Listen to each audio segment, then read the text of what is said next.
The Chief of Defense Staff, Lieutenant General Cham, continues his nationwide tour of military installations with key stops across the central and upper river regions. The visit places special emphasis on the upper river region, a strategic frontier that shares proximity with foreign territories, making it vital in the Gambia's overall national security framework. In Basse, URR Governor Sambaba, welcoming the high-powered team to his office, applauded the efforts of the military in maintaining peace and stability, but commended the forces for being helpful, accommodating, and community-driven, while also calling for greater logistical support, particularly in transport and general welfare. Tell you, we have a military that is community love. That one, even the smallest chap in this region knows how helpful the military is as far as communal work is concerned. Any communal work that happens in Upper River region, they always call on the military, and they don't hesitate. They will respond in their large numbers. And today, the military is a household name in all the compounds we have in Upper River region. Making his remarks, Lieutenant General Cham emphasized the urgency of strengthening the nation's borders.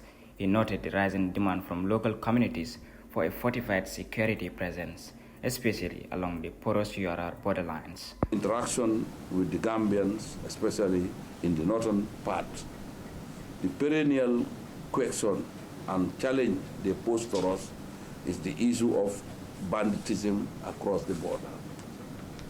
The issue of, some criminal elements, with guns now, emboldened, crossing the border, targeting key villages and individuals to break their shops, to rustle their cattle and other small ruminants, and also even to threaten their ability to access their farmyards. And this is a challenge we are here to assess and also to take the required measures to stop them. Our armed forces is charged with the security and territorial defense of the country. And that is our number one mandate. The CDS stressed that national security is not possible without the right tools, from arms and mobility to logistics and welfare.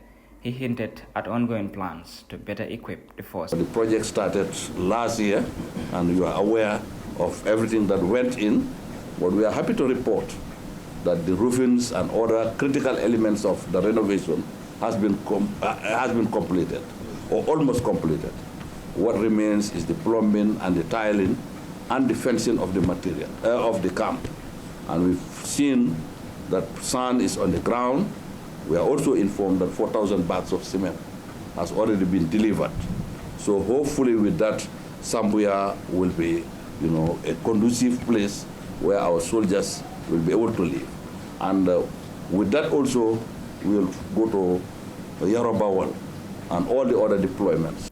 Later on the day, at the Basse military camp, Lieutenant General Cham and Army Commander Brigadier General Setnjai engaged with soldiers in an open dialogue.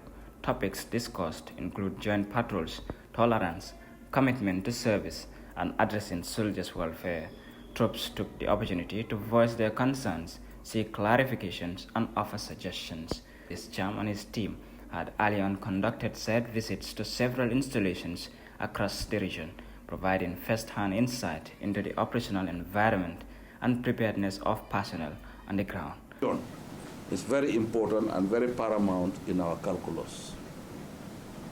Where you have terrorism, and porous borders, we have to be vigilant. We have to patrol day and night. We have to increase our foot on the ground.